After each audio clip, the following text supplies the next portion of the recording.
Hey guys and girls, just wanted to talk to you guys a little bit about Buzzsprout. Start a podcast today with free podcast hosting for Buzzsprout, easy podcasting software for hosting, promoting, and tracking your podcast. Buzzsprout is the best way to publish a podcast online for secure and reliable hosting to full iTunes support. Get started for free, no credit card required, cancel at any time.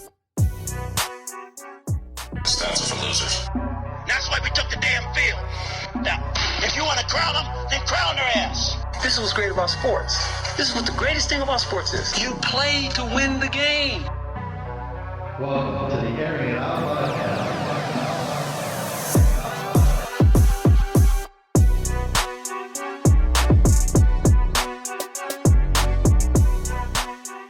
Ladies and gentlemen, welcome back to the Airing It Out podcast live. I am Dustin Marion. He is Hollow Clutch. Welcome back to the new year, 2021. And it's already starting out hot. What's up, Hollow? What's going on, Dust? It feels like a new year, but not really. It's starting all over again. It's just wild. Like, I was talking to a couple of my friends the other day, and it's like, in 3 weeks, Kobe died a year ago. Wow. Yeah, that's when you put it into perspective. Holy shit. Like, coronavirus kind of put it under wraps. Some guy sent me a meme of a shirt that said 2020 or 2021 said to 2020, hold my beer. Like, it's probably going to be even more hotter now. And it didn't disappoint right out the gates. What was it? 5 days in, we basically get another riot at Capitol Hill. Excuse me. Yep. Yeah. It's insane how I saw a lot of people out there trying to compare it to the Black Lives Matter protests and white privilege and all this nonsense. And I'm like, they did, like, the Democrats kind of they didn't want a lot of police presence anymore during protests. So, like, when this was going down, I'm pretty sure that intelligence agencies got a hold of it from Facebook meetings and Twitter and Instagram. I'm pretty sure they got that all blanketed and covered. And they still didn't put enough police presence. You know, like, if you watch some of the videos, there was way more people than there was cops, for sure. Yeah, and then the Capitol Police let them in to the front steps anyway. So there's a lot of fuckery going around that people are not talking about. And it looked like a movie. Yeah, that shit was crazy. It reminded me of The Dark Knight when Bane went to the steps with the people of Gotham. It was just like, yo, we holding this down. It was like that. Let me see if I can do it. And Harvey Dent, right? Some shit like that, right? That's what it was. It was crazy. Fuck? Now, look, let's backpedal a little bit, right? Because I've been arguing with my wife a little bit. Listen, whether there was police presence or not, it did not seem that they used the same kind of violence right out the gate that they would have used at potentially, let's say, a BLM protest. I agree. Right? Plus, from what I've read and seen and heard, I did a little research, not too much, but a little bit. There was people at the place holding, like, weapons, okay? Like, they had gats on them. They had guns on them. I felt like that was kind of like a little bit more slide under the rug, because if anybody shows up with guns at a BLM protest, it's a wrap. Like, for sure. Right out the gate. I mean, dudes are showing up in, like, the turtle outfits and tear gas, rubber bullets, and all that stuff. I mean, I think towards the end of the protest, it started to become more violent, right? Because I think they would have never got BLM would have never gotten to the steps. Correct. So that's what I'm saying. That's the argument, right? First of all, systemic racism based on that is prevalent in America. Because if you have a bunch of white boys storming, and you got a bunch of black dudes storming, they're both going to be greeted differently, and that's crazy. Is this saying they were saying if you want to get gun control laws passed, have black people go file for gun permits, right? Because then the laws would change like that, right? I just got back, bro, in Texas. Like, you should see some of the signs and banners. I'm sure you've seen them too. It was like Trump, God, and gun.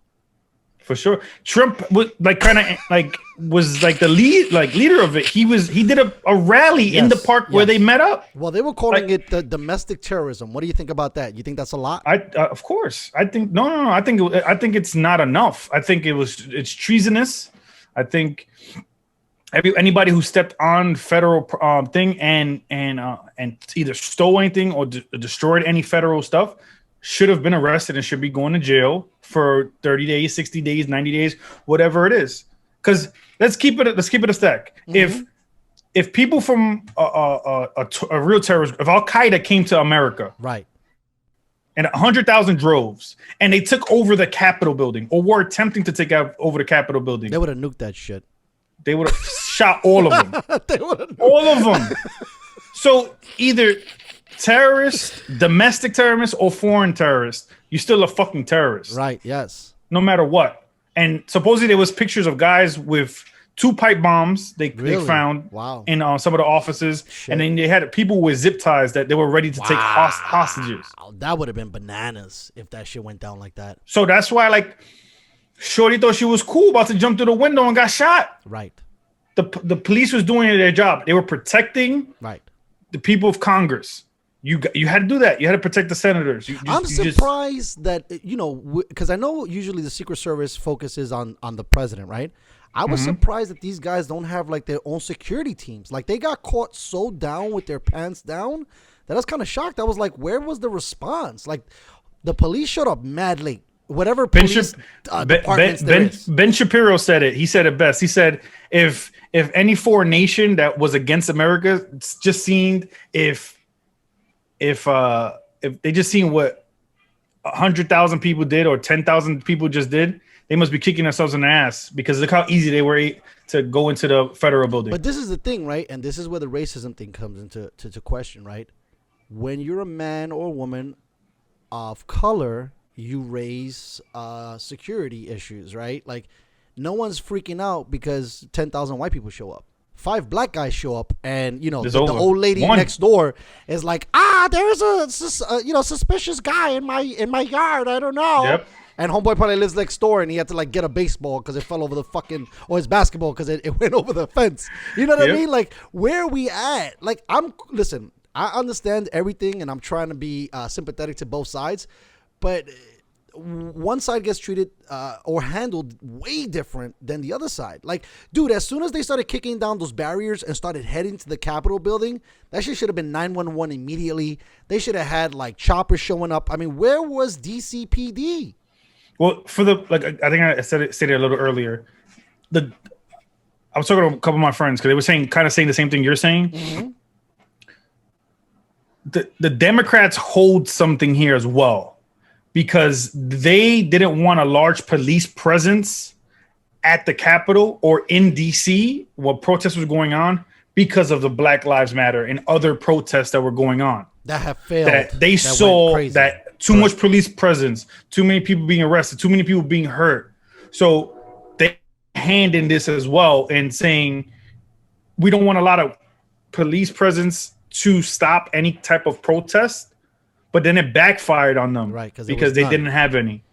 So that's not enough, right? It was interesting because it almost like the way you're describing it, it was like a perfect storm.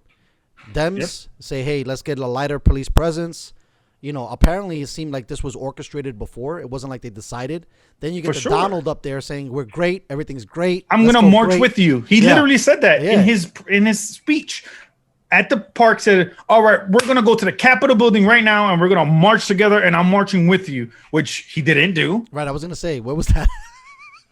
By the way, rewind the tape. Homeboy is literally the same dude that tear gassed crowds just to go to get himself either evacuated or I think head to a church or some shit like that. He went across the street from the White House or the Capitol, but to a church to hold the Bible upside down anyway for a picture. Yeah. So that's what I'm saying. So obviously, his team is or the people that that enjoy his policy on their behalf. It was just a failure. So now, based on him potentially inciting a riot, inciting domestic terrorism, should he be impeached or should they invoke the 25th Amendment to remove him of power? The issue with invoking the 25th Amendment is going to take 2 weeks anyway. And he already only has 2 weeks. So by the time they get everybody together, go through the proceedings, go through all the things, because we have checks and balances that actually work. Like people make it seem like Donald Trump was doing whatever the fuck he wanted, and he really didn't do whatever he wanted. Right. He passed one piece of and that was just a tax bill. Like, for the most part, that was it. Like, that's his legacy in office. And people are starting to see that tax bill being bullshit coming into fruition now, where it was like, when I said it at the time when he did pass it, it said in year 2021, it's going to start going away. It's going to go up a little bit. 2023 is going to go up away. 2027 is going to go away for the citizen, but it was going to stay for the corporations. So that's what's happening now. Little by little, the taxes are going to roll back for the citizens, for the Joes. But people were excited. Oh, that's more on my check. Like, you're not seeing the long game. You're just seeing right here and right now. And it backfired, and it's going to backfire on people right now, especially that the pandemic hit too. And no president, I don't care what president would have been ready for this. Yes, I agree. I think that it was unprecedented. I think that what people argue the most about is just his response to it, right? And then just being like tongue-in-cheek with some of the things that he was saying. Because, you know, in press conferences, you're telling me that you support the VA, but supporting the VA has jack shit to do with how you're handling the status of COVID. So going a little forward, is Trump's legacy tarnished because he didn't throw in the towel? I think we talked about this the last show, but I wanted to see now with this pretty much as his last like punctuation. Does his presidency look flawed? I mean, a lot of people would say yeah, but is this the end all be all? Like, was it a complete joke? I think it was a complete joke on the United States as a whole. People as a whole. Like, I get you want to stick it to the system and you want to change the status quo because stuff hasn't been changed, but going about picking somebody because you thought it was a lesser evil, I think people could look back now and see that wasn't the right approach to the situation. Like, I get Hillary was, you know, she had some baggage, but I think looking back, she wasn't the lesser of two evils. He was. Right. Looking back at it. Do we still think that he was the lesser of two evils? I don't think she would have had the country divided. Right. That's what I'm saying. I think that she would have probably been a better choice, even though she was corrupted. Everybody in the And I think she would have corrupted. made a good president, but she was a bad candidate. Right. Well, she was also hot in the streets too, right? Like, she was wiretapping sure. guys. She was, you know, fucking up emails apparently. But I thought that that's the whole process, right? Like, isn't that? I'm not gonna say that's government, but you know, watching all of these like, you know, conspiracy films and movies and watching shows about the CIA and the FBI and the way senators and governors make laws and pay for guys to buy into laws. Yep. It just seems like that's part of the process. So again, I think we get mad at Donald Trump for being a successful businessman, even though in that same term, he wasn't successful in the sense of how people value success, because they immediately say, oh, well, he was bankrupt. But Homeboy's name has still been strong in the streets for a very long time. Same thing with Hill. Hill is understand the process. I mean, she was a senator for New York City. She was on Obama's council. I think as Secretary of State. Like, her shit is not weak sauce. You know. I just think you have the stigma of the Clinton Foundation. You had, right. That shit was hot. They try to hold her husband accountable just because she's running. I just think that the system in general needs a big kind of revamp, in my opinion. You need to have, I think 4 years is too short. First of all, I think it should be either 5 or 6, because you spend a year of learning what is actually it takes to be a president, and then the last of the year, the 4th year, the last half of it, you already know you're on your way out, or you know you're running again. There's not enough time to make change, basically, is what you're saying. It's tough because you still have it's hard to convince people to like you when you're running and half of them already don't like you, or half of them are already against you. Right. And I think our campaign cycle is too long. That's one thing I do like about Europe's system. It's only 6 weeks. That they get a chance to promote their guy, and that's so July 6th, July 1st is campaign. September whatever 1st is you get to vote. It's no a year and a half of campaigning, year and a half of trying to go to every state, year and a half of trying to do everything to try to get everybody to vote for you. And another thing that they do pretty well in Europe is that you're allowed to gamble in every state, on every city, on who's going to be president. So Like you could think go of to it in Vegas type sports of shit? terminology. Yeah, yeah. Say it again. I'm sorry. Like you could go to Vegas and shit and bet on candidates type of Correct. shit. So you could bet in, let's say, in New York, you'll Mm-hmm. bet on the mayor, you'll bet on the city council member 97, AG of New York. The reason why you would incentivizes people to go and gamble on these things because you go and learn them. Just like So- fantasy football. Just Right? like football, Yeah. just like basketball. Right, All right. right, now I gotta I'm learn gonna the go best pick. player. I'm gonna go pick the Lakers to Yeah, beat the Clippers. So LeBron is playing tonight. LeBron's averages this. AD averages this. Yeah. Blah blah blah averages this. Now, if you say, all right, I'm going to go and I'm going to vote for the AG of New York State. Now you're gonna go and look at their record. Oh, okay. He or she did a lot for the minority community, or he or she didn't do shit for the minority community. You're gonna go do your research because it's gonna affect you individually. Oh, this person took $100 million in lobbyist donations. Oh, why did they take $100 million in lobbyist donations? That's interesting. Oh, they got it the last time they were elected 10 years ago, and they're still running again, and they're still in there for another 5 years. Oh, their net worth was 150,000 when they got in. Now it's 45 million. Right. What's going on here? Like, those things can get people on board with trying to understand government more, because people don't know who their comptroller is. People don't even know who the district leader is. Right. No shit. It's stuff like that. You can. Well, I think that's why they're taking incentivize advantage people. of the people, right? Because the people don't know shit. And I say that, you know, with a broad stroke. I'm not saying all, but a lot of people. I mean, even me. I just started learning about who's homeboy over here and who's the senator of this, and you know, all of the players that are in the building. Because for the most part, it just seems like we focus on just the president, right? And even on that, we don't get like all the data. Exactly. We only collect the data if it's negative. Right? Exactly. We don't collect any of the good data. So And we need to stop stigmatizing or getting mad at somebody for changing their mind when they receive new information. Like, people, like, before 2013 or 2012, Obama was still against gay marriage. yeah, so was Clinton, Hillary. A lot of Hillary people was still, you know, like, but now they see, all right, this is Things change. affecting people in a negative manner. You know what? I roll it back. People should love whoever they wanted. Now, again, with the scientific thing, anything, even the stuff going on with COVID, cloth masks don't work. Right. The data shows cloth masks don't work. You need an N95 mask for it to be, you know, 100% safe. foolproof. Exactly. Cities that have lockdown have the highest infection rate and one of the highest deaths.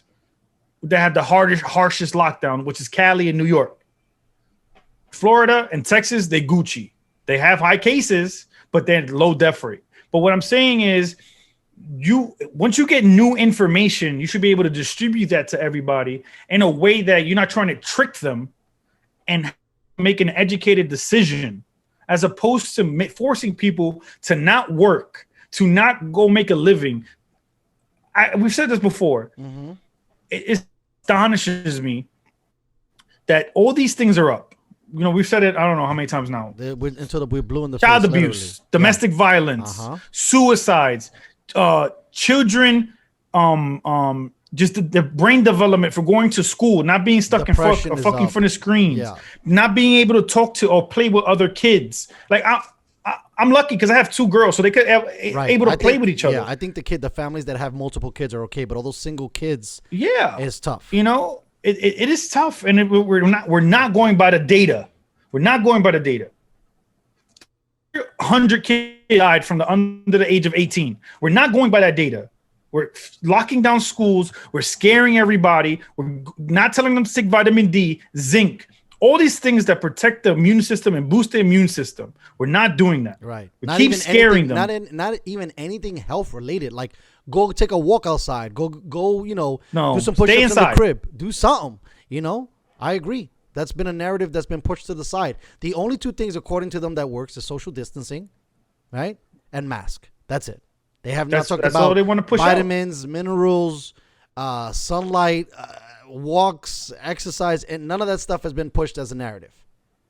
And I think that's where, like, I think if you had the sad thing to me is when it comes to Trump and it comes to our justice system or a government is that really, really smart people don't want to do those jobs. Right. Well, that was another thing I wanted to bring up to you, and we'll slide off really quickly. First of all, it's a lot of pressure because people don't want their dirty laundry out there. But I think that Andrew Yang, now running for, I think, mayor in New York. I think that's going to start to set a trend, maybe. And some of these guys might be more interested to start to do that, right? Because that's the problem. We complain, but, bro, I've never seen so many, and this is not, I'm not a senior citizen hater, but I've never seen so many senior citizens in charge of shit that they're out of touch with. I'm sorry. If you're 65... you have no idea what it's like to be bullied because you're gay. You kind of have less of an idea of mixed or blended marriages or blended families. Like, you're out of touch. You're out of touch, dog. Sorry. You know what? We need a 30-year-old in here. We need a bunch of 20-year-olds. We need dudes who know how to fucking work social media. We need people smart and cunning and a little bit more grounded. But we literally have our grandmas and grandpas running this nation potentially into the ground. And the issue is that you got people like unrelated. This is like Kevin Hart. Okay. He had tweets from 10 years ago pop up. Right. Like, why are 10-year-old tweets affecting this person that's happening right here, right now? So now you have, if I was 18 and I wrote something stupid on Twitter or Instagram or whatever the case may be, and I'm 30, 40, and I have a new perspective on life. If you think that person who's 40 is the same person who's 18, you're a fucking idiot. And that's the issue. Do you think now, right, if you're coming up in the ranks, and this is crazy because now you got to like vet yourself. Do you think that you got to like every 10 years say a statement like, yo, I'm a little bit more mature now. I might have said some shit in the past. My bad. Just to kind of cover you, because if you said something crazy, you don't even know. I mean, I think you and I are in a little bit of a different space because we're kind of like being ushered into the cancel culture and all that stuff about being aware and being accountable for what you say. Where 10 years ago, maybe that wasn't the case, right? And you had people coming up and blowing up and trying to say things. I mean, this is the thing, though. How come Kevin Hart, right, can talk or say something crazy like, I would not talk to my son anymore if he was gay, right? But yet, David Chappelle could go ham on the alphabet community and receive literally no flack about it. Well, from woke people, he got backlash from woke people, but that's small. But like, even when Kevin Hart did it, he was joking in that tweet. That's what I'm saying. It's a fucking joke. It was a joke. Exactly. Like, so like now you can't joke about shit. Because when Dave Chappelle did his thing, Rotten Tomatoes gave him a 0. What? Like, yeah, like a bad rating for it. Wow. So like those woke. So then he did get a little bit backlash. I just wasn't for sure. But then when he came and won the Emmy, he said, "Oh fuck you guys, I won an Emmy." He won an Emmy for that shit? Yep. Wow. Damn. Shit is different in the world. So I just think, you know what scares me? Not scares me, but who could win? Donald Trump Jr., his son. He has more.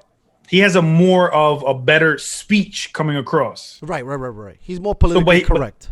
But he could take the rhetoric from his pops, right, and do it in a more intelligent way, right, and be able to run. So now let's roll it back a little bit because we were talking about 5 years, 6 years, and all these types of things, and depending on when you're coming in. If you're Obama, you're like 2 years cleaning up George Bush's shit, and then by the time you try to implement some of your shit, you got a Tea Party that shows up, right? Same kind of thing that's happened to a bunch of the different presidents. So now it's been the first time in 10 years that we have a Congress is majority Democratic, the Senate is majority Democratic, and we have a Democratic president. Do you think that is going to provide some cohesion in taking this nation to new levels in the sense of lawmaking, in the sense of handling COVID, in the sense of some of the things that are going to be trying to help the people moving forward? It sounds like a great thing. I'm just scared that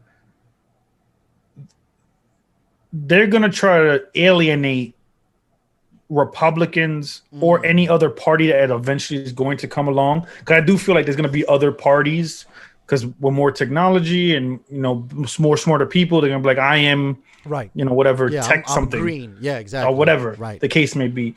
That it's gonna because for the most part, minorities think that Democrats are the savior, Jesus, savior, and there's been instances where they haven't actually been the opposite. Correct. So I'm just worried that people are going to be like, all right, the Democrats did this correctly for, let's say, 3 to 4 years or 8 years. Let's say they do one back to back. And then the repercussions of what they're doing they'll do something fucked up. And it'll be like, all right, now Republicans are going to do something for 8 or 10 years or whatever the other party is going to be, where they're going to say, we need to, come in and take over kind of thing. Right. And then it's going to be a seesaw of tribe and tribe and tribe and tribe. And I don't like that system. I think the way it should have been how it was before, where if the Democrat won presidency, the Republican was vice president. So you always have two people opposite ends of the aisle. I thought that was great. And it should always be that way. It's a kind of a balance. Correct. So now you don't have a balance anymore. There's everything's just going to be lopsided. Yeah. You got these people who are like, if you make 300,000, you're gonna get taxed more. You're gonna make 400,000, you're gonna get taxed more. You're gonna make $1 million, you're gonna get taxed more. And I just don't like you taxing the rich people, thinking that you're gonna make up or recoup money. Isn't the way it's gonna work anyway? Because if you are a millionaire or multi-millionaire, you already know how the tax system works. Right. So you're not paying Donald Trump $750 for the year. Exactly. You know how to work the tax system. Right. But again, we spoke about this before too. If you learn the tax system, you can do what Donald Trump was doing. Facts. Or any other wealthy person. Yes. So now it's time, I could say though, it's time to deliver on some of these promises. It's just going to be a little, like I said, it's scary if they pass a lot of wild shit. Because look at the COVID relief bill. Why are we sending money to Iran or Israel or any foreign aid? Why are we giving any money to any foreign country? Period. Why are we sneaking that into a COVID relief bill? Why are we trying to make it a felony to arrest somebody for streaming content? Like, why is that in a COVID relief bill? So it's a dirty game. The Democrats let that shit slide in too. It was the same thing that they did when they first signed that first whatever $1 trillion shit. They giving money to the Kennedy, museum or whatever the fuck, and then they lay off half the staff. It's like, bro, people are dying. We don't really need a museum right now. Like, I get it that you're trying to preserve art and some of that stuff, but right now we need to bail people out, because even moving forward to this situation, if you're saying that they're sneaking in that stuff to give money to foreign nations, bro, $600 doesn't do jack shit for me. Jack shit. And then you got Mitch McConnell, sitting in his fucking mansion saying, well, you can't get 2,000. Bro, what the fuck are you talking about? You're literally going to get the money back. We don't even hold it that long. I give it to you because I got to go pay my landlord. I got to go buy groceries. How about it's already spent? Done. Yes, we talked about that too. It's done. The moment I got it, I'm minus. Right? Because I'm behind. Still mine. Yeah. $600 is not going to do anything. So nothing. Even 2,000 is not going to do anything. That's 1 month of rent, bro. That's it. That's not even your grocery shit. Most folks, I've done the check. Either if there's a couple, live anywhere from $1,500 a month to $2,200 a month. That's just rent. Bro, what the fuck am I doing with $2,000? If I'm at the $2,200 mark, I'm still short $200.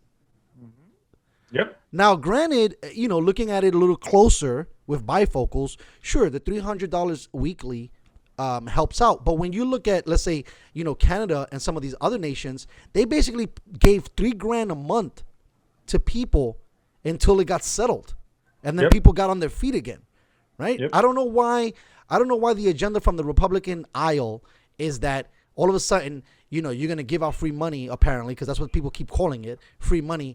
And like, we're going to either be rich or never want to work again. That doesn't even make any sense. That doesn't make any sense, because at the money you're giving me, that's not enough. That's not enough. Even $3,000, I'm popped.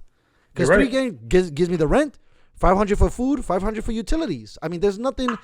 You would have to get $10,000 a month to be balling. And if that, you're probably caught up with 10,000. Right. You're caught up. You know what I mean? Because I'm pretty sure people have used their credit card to buy 100%, groceries, have bro. used their credit cards for whatever the case may be. Take out bad personal loans at 30% interest. Yes. I'm pretty sure. Like, you've gotten a lot of that. I'm all over the place. Bro, there's people that probably still are file extensions for rental assistance because they probably haven't paid rent for God knows how many months. So if you're at 12,000 that you owe, what I'm gonna do with 2,000? What I'm gonna do with that? Now 600, I'm fucked. Yep. And you're gonna have all those people who have the student loan debt, who are probably gonna get taxed on that money anyway, or get stipend from whatever new job they get anyway. It's a lot of nonsense things that we need to do to help our citizens that we're not doing. And I think just the number one thing we need to do is fucking be honest with COVID. Just fucking be honest. It is not as deadly as we thought it was going to be. Open up everything. Bro, it's crazy. That's it. I live in Mother Cali. I can't get a job, doc. Everything's closed. It's insane. Meanwhile, back at the ranch, the malls are open. I could ball out at motherfucking Amazon. What happened? How am I supposed to do that? The holidays came, and think about that. Even if forget about your bills, what if you spent a little something for your fam? Bro, $600 doesn't even recoup that. Yep. But yet, it was okay to have a Black Friday fucking deal and sale. It was okay to have a Cyber Monday sale. I mean, like, if you go on the internet right now, bro, there's sales. Literally, they want you to buy shit. Why are we buying shit? I don't have no, and then you're teasing me. You know what I mean? You're going to tell me that the LeBrons, 15s or whatever number they're at. It's like, hey, bro, it's usually $200, but today if you act now, $150. Who's not going to jump all over that? Do you know you can't buy a LeBron James sneaker right now on the net at all? It's going on the secondary market for twice as much. And I'm not saying that, to feel better, you need to buy a pair of kicks, but it's just crazy how they keep on dangling this carrot. Capitalism right now is showing its ugly face, and it's almost borderlining dangerous on how people are. Even with the thing with the PlayStation, right? You allowing cats to buy 100 copies of that shit? And then sell it. And now you take the whole thing. It went from regular $400 that's affordable. I can't cop one for less than $800, $1,200. Come on, bro. Exactly. And they have people who are going to go use a stimulus check and go buy that anyway. Facts. They're not going to use it to catch up on bills anyway. They're going to go buy some nonsense. Well, the thing is, too, bro, is we're fucking depressed, right? What else you going to do? At least you could escape with a game. I mean, thank God that, they at least, whether it's good or bad, and we'll get back to it on the show later, but at least they released Wonder Woman on a streaming thing, right? That was something, because movies are gone. Right? We can't even go to the fucking movie theater. I can't even watch something to be like, damn, I'm stressed out. Shorty's mad at me. The kids this, whatever. I just want to take everybody to the family bang. Can't do that. We got to stay in the house. Yep. Now, go ahead. We'll switch topics here in a second. Sure. I know. It's brutal. It makes you more depressed. I just think that it just sucks that, and I have these debates and discussions with my groups of friends all the time, and it's just open everything up. Yeah. If you're high risk, or you have family members who are high risk, you have to be responsible to not put those people in harm's way. Right. Agreed. If you live with your mom and dad who are in their 60s, don't be a dick and go to a bar, go out, meet a random person, then to come back home and you might have a chance to give your parents something. I agree.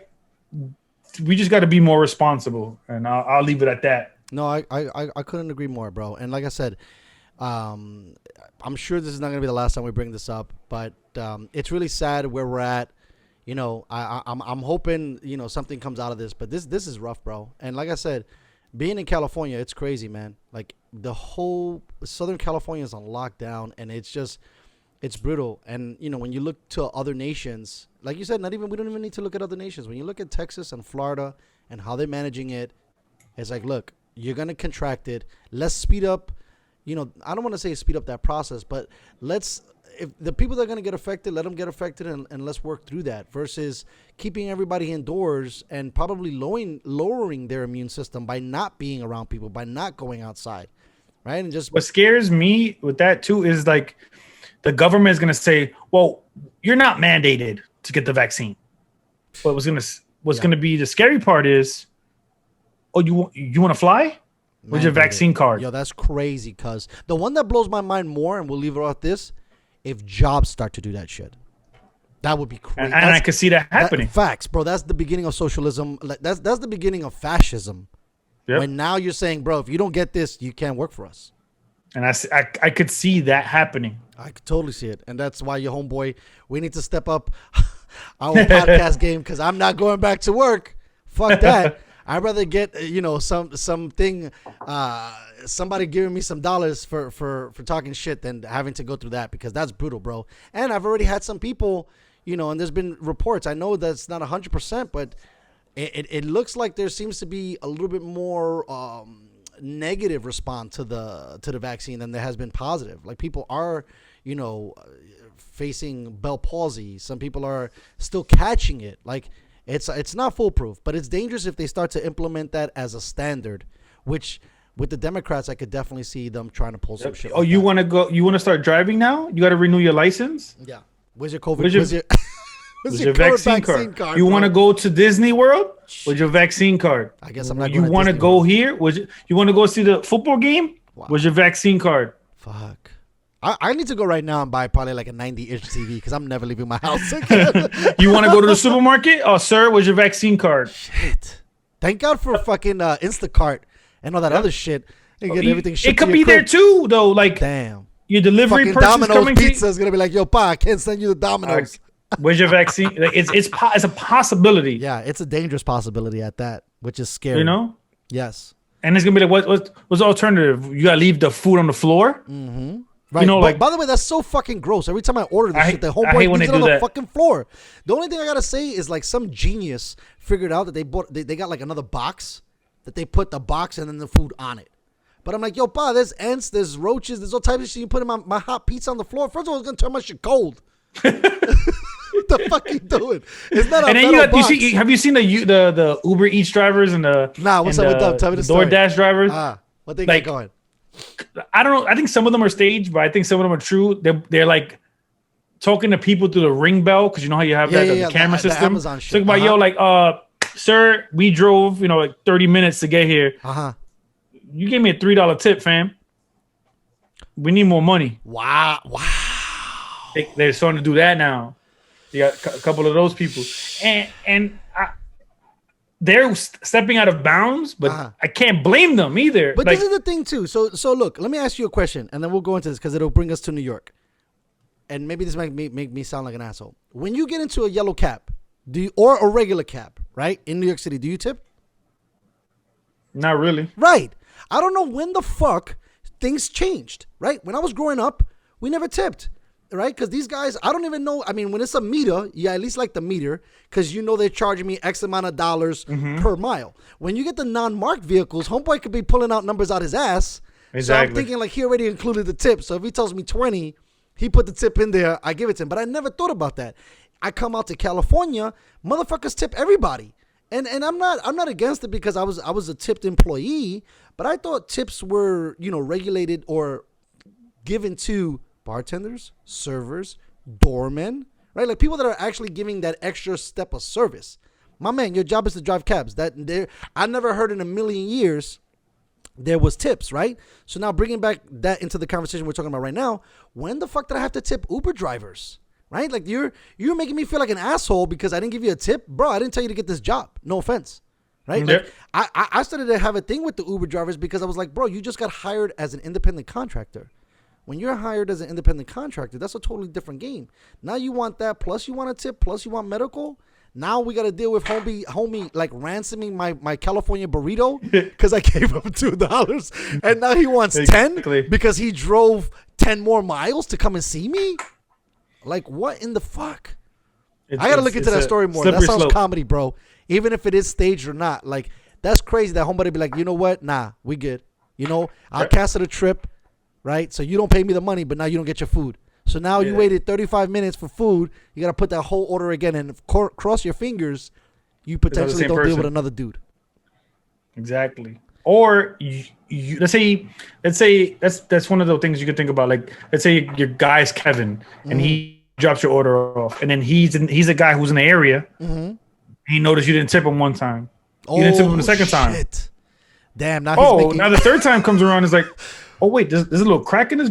Wow. Yeah, these motherfuckers don't pay me they don't give me nothing extra, and they can fuck with your food. See, this is the thing too, like, and it sucks because this was something that was made by some kids that were trying to create and make things better, right? But it's also fucking us up too now, where now you're creating like this system where it's automatically assumed that things go that way, right? And now, like, I was upset that you have delivery guys who have never been in the service industry.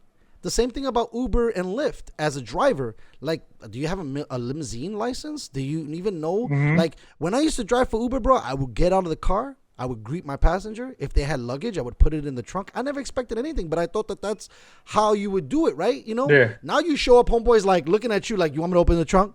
My man, the trunk's open. Go do something, right? I mean, like, it's just crazy. I think that Uber and Lyft, they're gonna see their demise sooner rather than later. I think like if you are expecting if you are expecting a tip, let's say for the conversation. If you're expecting a tip, then they should do what you were doing. You get out the car. Yeah. Say, hey, how you doing? Hey, what's up going on? How you doing, Karen? Yeah. My name's Lewis. Get it? Blah blah. Right. You know, you do have some of those guys, or some of those girls. Do. Yeah, they got the bottled water. Yeah, they got the candies. They got all the chargers. But out of 10 rides, that's probably one guy. Exactly. Right? Oh, you tell me because mad. Yeah. Or even say the people who are delivering the food. Then you got they didn't check your order. Right. Or right, they didn't get the right napkins. They didn't bring napkins. condiments. You didn't give me the straws. So now, what I gotta write you down? Fucking itinerary about what you're supposed to do. I mean, shit. For that, I just get in the car myself and drive there myself. Right? Exactly. Because to me, that doesn't make any sense. It makes no sense to have that shit happen. So speaking about NY, right, and COVID and all this stuff. So KD, has it been confirmed? He got COVID, right? I think he was in the vicinity of people who have it. So it's like contract tracing. So even if you didn't get it, they put you on the precautionary list, like, just in case. So now, if you get on that list, they sit you for a whole 2 weeks. Like they sit you until you got to pass, I think, 5 or 6 straight negative tests. Fuck. You got to have, and it's the one that you fucking spit your fucking guts out that go in the back of your brain. Is it the one not the swab? They got a new test now. Well, they have the one I got was that they stick the whole shit in your fucking brain, into your eye. And you fucking cough and spit everything out. That shit is horrible. And they do that test, and then that has to come back negative 6 times in a row. Shit. So where's he at? Do we know? 4 or 5? I don't know. I'm pretty sure he's on 4 or 5. Is he playing ball again? He's not back yet. Right. So he's probably hasn't passed it yet. Exactly. Or it's still coming back negative, but they're not enough of negative tests. All right. So I was thinking about this because I know we always talk about the ESPNs of the world, the CBS Sports, and all these other dudes. And the 3 guys they love to talk about the 3 topics: Dallas, Brady, Tom Brady, and LeBron James. I because of that, I always want to go above and beyond. So I was thinking about bringing somebody else into the light. So now I was thinking about Kevin Durant and his legacy and what he's been doing. At this point, how do you feel about? I mean, he won 1 title, right? He's been in the game 2, yes. 10 years. He went 3 times, right, with Golden State. Golden State. Wait, he went 4 times. Sorry, he went 4 times. Go ahead. You good? He lost one with OKC in 2012, won 2 with Golden State, and then I don't really count the last one. He got injured, didn't he? He had that great fadeaway jump shot, and then he fucked up his Achilles or some shit like that, and then he was done. Yeah. So he's 2-2 technically. Like sure, we'll take it. We'll throw him a thing. Okay, 2-2.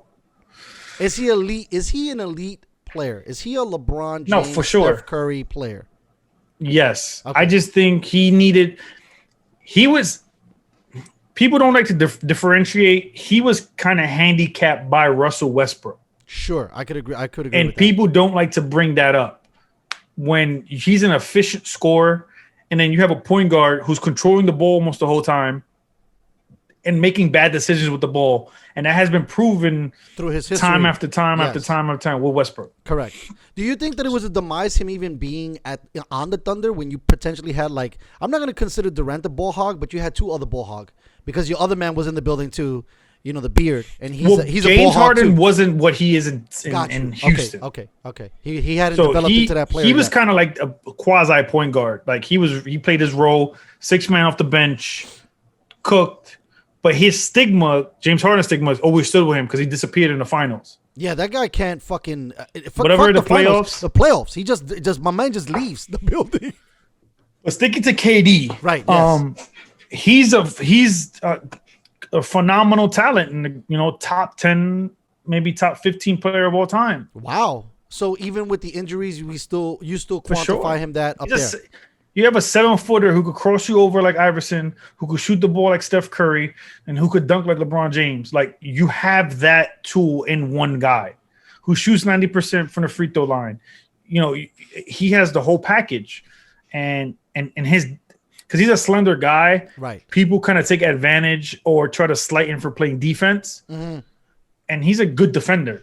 Is he great? Is he a great Dennis Rodman? Right. That's a push though, right? That's a hard different, fucking thing to but quantify. He's still a good defender, still a good help defender. He's still a great player. He scores at an efficient clip. I just think he was attached to Russell Westbrook, and it hurt him. It hurt him because his running mate made bad decisions, and at the time of the NBA, you had the Warriors coming, you had the Clippers coming, you have LeBron still in the league, Kobe still in the league. Like, if you want to the Spurs were a problem, right? Like, there was a lot of dominance. Exactly. There was a lot of dominance in the NBA when he came into the building. So, and if you want to carve yourself out and be a LeBron, or even in be a Steph Curry, be a game changer, be it on that Kobe Bryant level. You have to win wherever you went. Right. And he was winning in OKC, but didn't get over the hump in OKC. And I just hate when people be like, oh, well, they had the Warriors down 3-1. I don't want to hear that. Trying to he should have never left. Right. Like, saying cut the shit. Like, these players, for the most part, basketball players have maybe a 10-year window. If you're a good player, 8 years. If you're a great player, 40, 10 to 15. If you're a great player, of a window, you have to maximize that for sure. So, I respect LeBron for what he did. He maximized it. I agree 100%.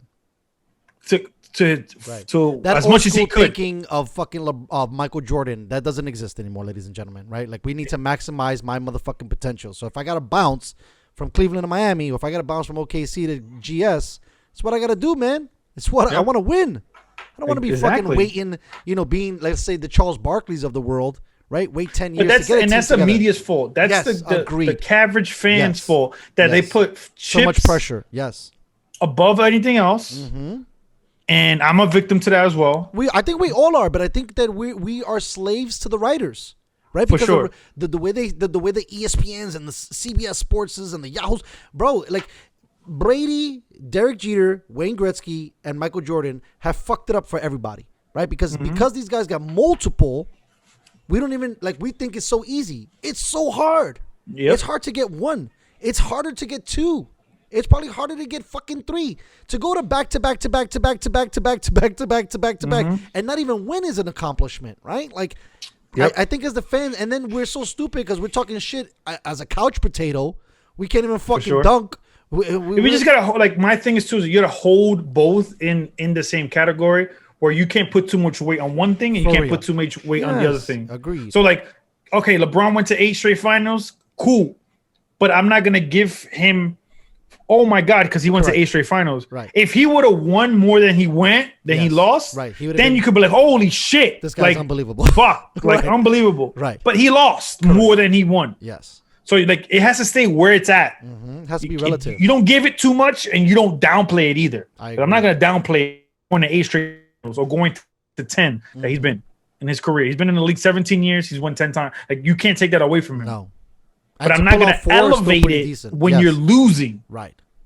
It doesn't matter. Even if you played great, you still lost. Right. Because at the end of the day, my man Billy. But that's what splits the greats. Yes. That's what splits the greats. That's what splits Joe Montana from Tom Brady. That's what splits fucking LeBron from Kobe, LeBron from MJ. But I'll throw this argument in there too. I think that the level of competition also is a ton better, bro. Like you can't no, for sure. You know what I mean? Like I yeah. think that maybe.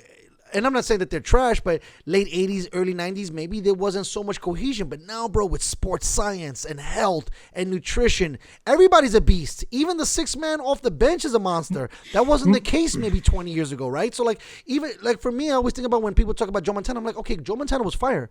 But Joe Montana was on a team that threw the ball. They didn't throw the ball in the 80s.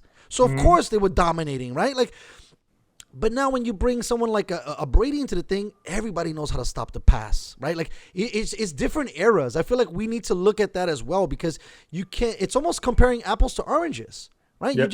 You can't say you can say Michael Jordan is the greatest, but when you compare him to LeBron or to Kobe or to even Kevin Durant, it's hard. They have so many other things, right? Like, you know, if Kevin Durant was punching dudes in the locker room, he'd probably get thrown off the team. But because he was Michael Jordan, he was a beast, and they made him say, wow, he's got a fiery, competitive, personality. Yeah. It's like, nah, dude, that dude was a dick, probably. Right now, KD's a little nicer. These guys are different, right? And both, you know what's interesting about Kevin Durant, and I'm sure you could unpack this a little bit more. Kevin Durant and LeBron James, they're both from single moms, right? So I think you get a different love and a different understanding. Michael Jordan had his dad. And I'm not saying that having a dad helps or hurts, but maybe the dad gives you a little bit more tenacity and he's not fucking impressed with everything you do. Okay, so fucking what? You can lay it up, motherfucker. Go do something better. You know what I mean? When you have the moms, it's a little bit more nurturing. You might be a little bit more sensitive and understanding, right? And so I think it's different. More empathy. Yeah, and I love that about KD. KD's always flashing his mom, right? And I mean, I think it sucks because you know what I think we think about when we look at some of these guys? The killer instinct is probably the final be all end all type of thing that we really gauge these things by, right? Because Michael Jordan could punch a dude on the field and then still score 45 with a flu. He's a beast. But if LeBron James catches cramps, he's a pussy. Or if KD only plays 30 minutes a game over 40 minutes a game, he's soft, right? And it sucks the way that whole thing goes. Constructed. Yeah, it's like, dude, that you're taking on too many things. I think that first of all, you got to look at how competitive they are, and you can't take that away from him, right? Kevin Durant is competitive as fuck, but now look at Patrick Mahomes, right? It's about where you land. Do you think that Patrick Mahomes would have been a beast as a Jacksonville Jaguar? Fuck no, right? But what if KD was drafted by the Golden State Warriors right out the gate, or was drafted to go to play with the LeBron? Lakers or something? Yeah, like what are we talking about? There's so many other moving parts. And basketball is very interesting because basketball, you don't need that many moving parts, right? Like, you could have two dudes that are beasts and still dominate, right? You could literally have one guy. Other sports are not like that. I just think, though, too, like, what these guys don't put into perspective is the money aspect.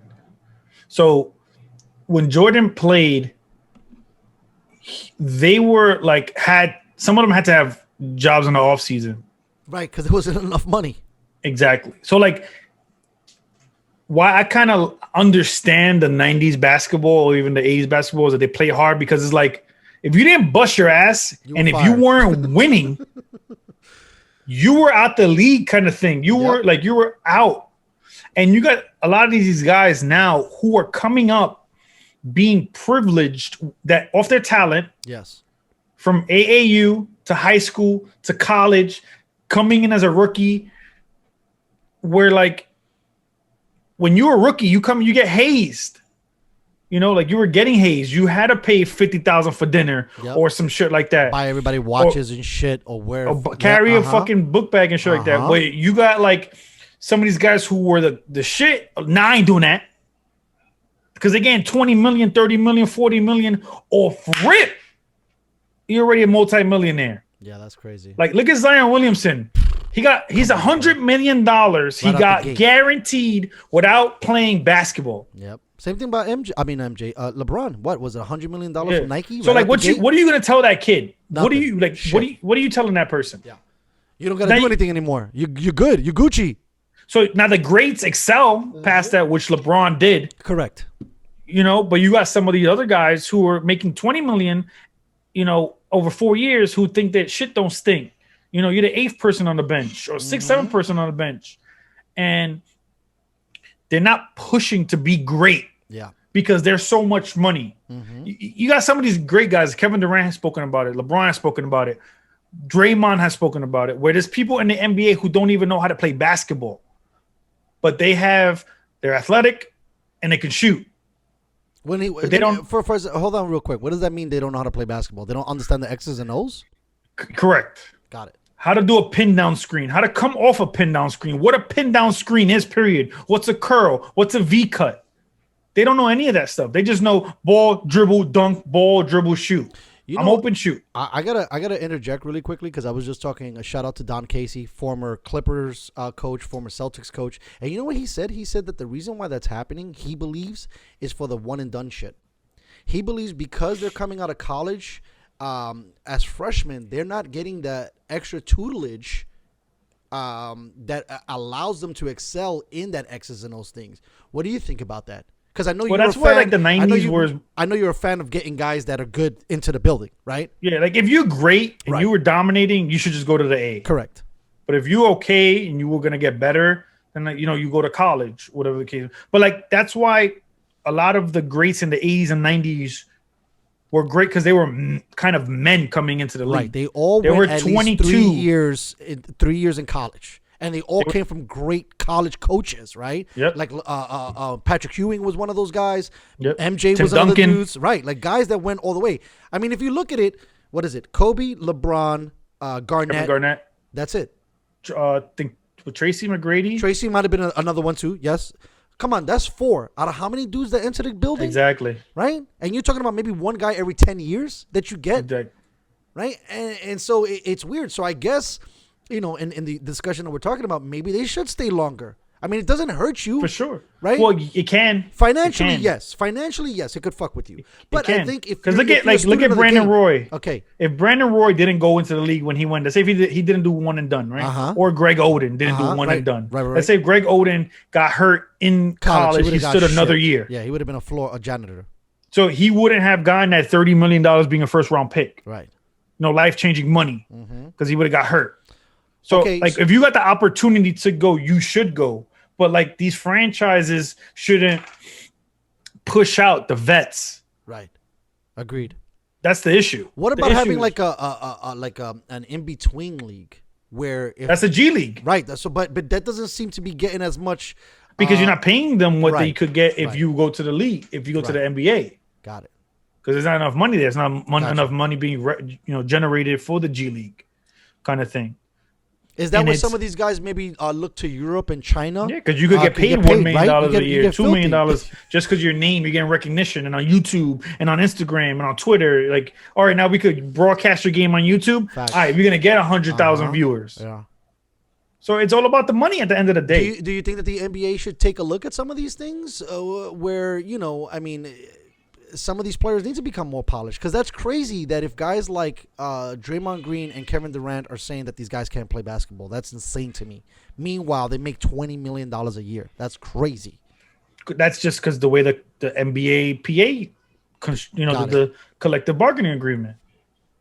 You can't blame the people for going to make money, but I don't want to big up that the league is way better when you got these guys who are making so much money not caring to be great. It's only a handful, maybe 10 players who want to be great. Yes. Harden, KD, LeBron, Steph, Clay from Milwaukee, Kawhi, Giannis. Right. It's only a handful of these guys.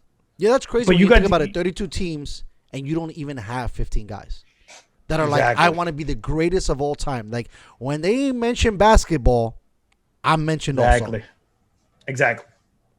So this is the thing, because what I love about Colin Cowherd, he talks about keeping players a little thirsty because that keeps you driving, right? So you got to kind of pay them bullshit money until they reach that stardom level where you know that they're about being great.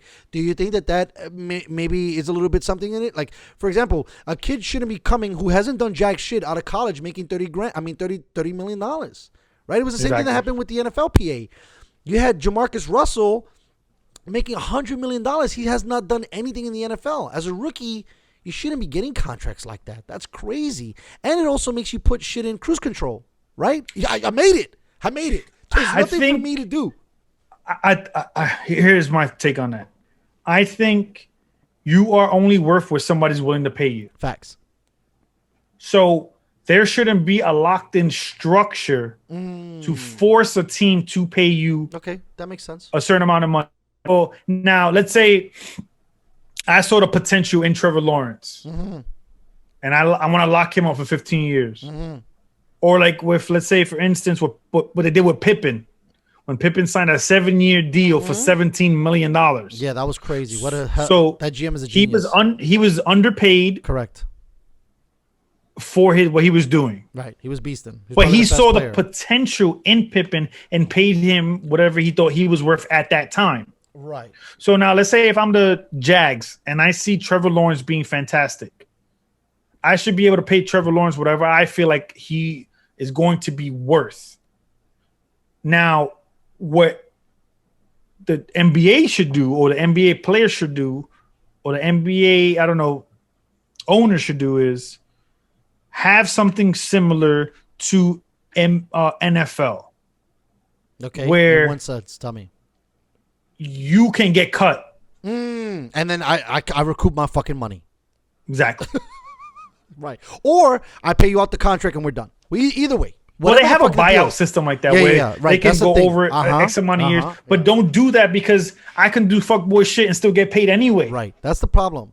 I think With that the guaranteed the NFL money. definitely has that part right in the sense that they set structures. Okay, if you hit this amount of points, if you get these amount of receptions, if you get to the incentives. right. I think that's the way the contract should be built.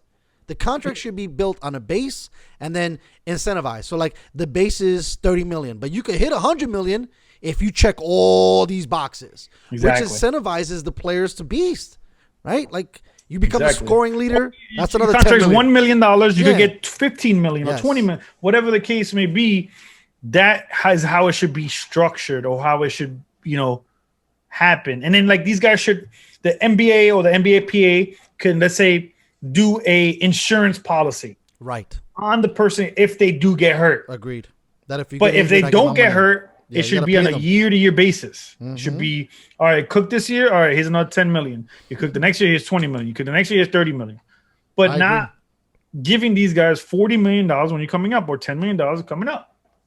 It should be structured better. And they just got to do a better job of that. So let's because we got a couple more things to hit. So in your personal opinion, Kevin Durant, top 15, top 10 player. The rest of that, because I see you're breaking it down. Say it again, I'm sorry. No, it's all good. It's good. You gotta get the misses. Make sure you holla at them. Top 10, top 15 player. Do you see him potentially maybe going from 15 to 10 as a net? If he wins at least 2 rings in Brooklyn, then maybe. Trying to burn down the house. Uh-oh. Fire. Fire, Will Robinson.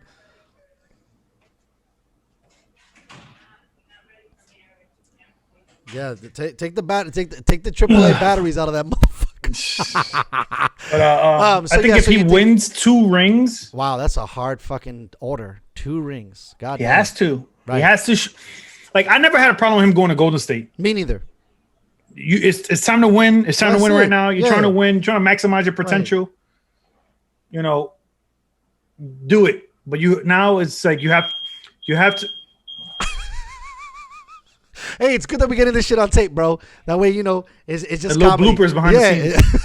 but the shit. So he has to do that. I think he has to do that. So, he has to being, win. because I know you know a lot, is the East, I'm not going to call it weak, but it's definitely not as strong as the West. Mm-hmm. And we talked about it earlier in the season. They were considered the favorites. Do you see them coming out of the East this season, going to the finals? But Spencer Dinwiddie got injured, so he's out, tore an ACL. Fuck. So that took That's a not blow. help. Yeah, that's not good. I'm not saying it's all Right. Spencer Predicated, Dinwiddie do or yes. die. Uh-huh. But But you can't be losing guys like that if you're trying to make a serious run. correct. And then I get KD resting Mm-hmm. on back to backs, but Kyrie, you shouldn't be resting on back to backs. So watch this. This is going to be another thing. So Did he doom his legacy by attaching his legacy to another Russell Westbrook-ish kind of player? Because that's pretty much what this motherfucker is too.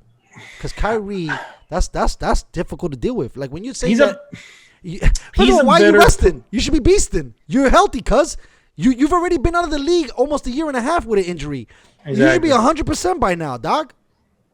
Yep. I wouldn't say he's a Westbrook type of player. I think he's a.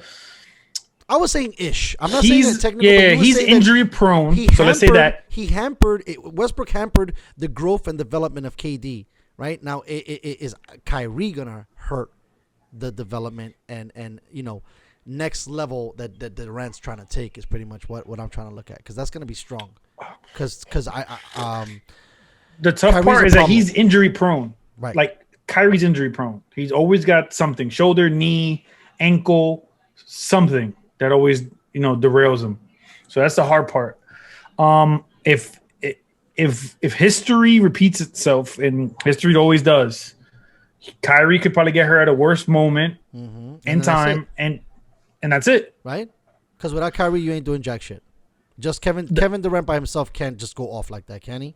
He could go off. Yeah, but I know, but I'm he talking about doesn't playoff have basketball. Yeah, he just doesn't have. What LeBron could do. He controls the pace of the game. Right. Yes. We're gonna have to see. We're gonna have to see how this it works. We'll look back at it. We're gonna look. Still dealing with COVID. Yeah, I'm right. Like that all could take into. You never know. He could be out for 2 weeks in the final. We don't know how the NBA is gonna respond to that. Where are they gonna handle it? Right. Are they gonna postpone the games to make sure all the best players are on the court? And then does it help the other team who had a player who was really injured and needed 1 more week to come back? Like, it's all these variables that we don't know yet. Yeah, it's crazy. I like KD. We're gonna jump off this in a sec. I like KD a lot. I really hope that he has an opportunity to win 1 more. But I tell you, it's gonna be awfully difficult with Davis and LeBron, bro. Like that's so stacked. It's gonna be where. Whose bench is going to show up? Right. But LA's bench looks fire. They looked fire last year. Nets too. Nets got a decent bench. But think about this, and I'm not saying that he's a beast. Oh my God, I can't believe I'm drawing a blank. What's I know it's Shaq. What's the other Superman? That played in the Lakers. Yeah, Dwight Howard. How was Dwight Howard on the bench? Right. I mean, like that's how deep they were. Well, last year, yeah. Yeah. I'm just saying. 76ers now. I don't think that BK's bench is going to be like as deep as that LA bench was last year. We're going to find out. Yeah, we are. All right. So speaking about players, rating them, looking at them, all these kind of things, we'll do it kind of off the head. I don't know if you put it together too much. I looked at it because I've been wanting to do this for a minute. For the next few weeks, I want to kind of dive into position by position in the NFL and kind of give our grades and kind of looking at not only by teams, but by players. So this week I decided to talk to you, and I wanted to do like our top 5 wide receivers of 2020. Now, I'm not going to put a beyond, but I would like to give us like a 3-year window, because I think 1 year is not enough. So who were the best receivers over the last 3 years? Right? Over the last 3 years. 3 years. That gives us a fair amount of space due to injury or whatever. The guy that's on my list, I had to put him at 5 because I think he only has 3 years.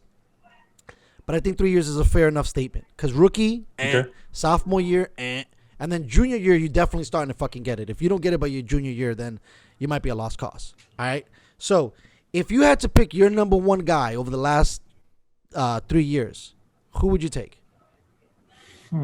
Tyreek. Right. Got to be number 1. Okay, so now watch. This is where I struggled. Okay, let's go with this real quick. So Tyreek is 1 for sure. That seems like an easy answer. Who's 2? It would have to be between Julio.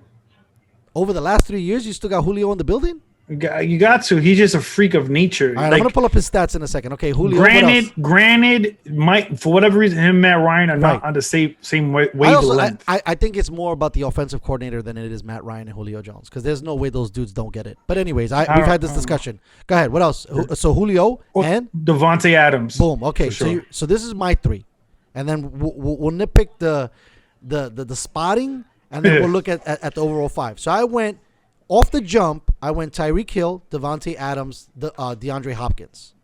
Okay. Tyreek Hill has, let's see, he's been in the league 5 years. Let me double check that. Yes, he's been in the league 5 years. His numbers jump out at you, but also his speed is what kills, right? Because speed kills. Yep. But we also have to look at what defines a wide receiver, right? Because it's not just the fastest guy in the building. So then I looked at Devontae Adams as 2, right? And then I put DeAndre Hopkins at 3, right? Okay. Do you agree with those top 3? Let's say at this point. Yes, okay. I could say that. Agree. You could even put DeAndre 1. That's what I was just gonna say. DeAndre has to be 1. DeAndre has to be 1 for many reasons, but number 1 reason is he's played with so many QBs. Exactly. Right? Like I don't even know. So I have him here, right here. We're gonna go over this really quickly. So homeboy came into the league. Hold on, this loading stuff. All right, he came into the league in 2013.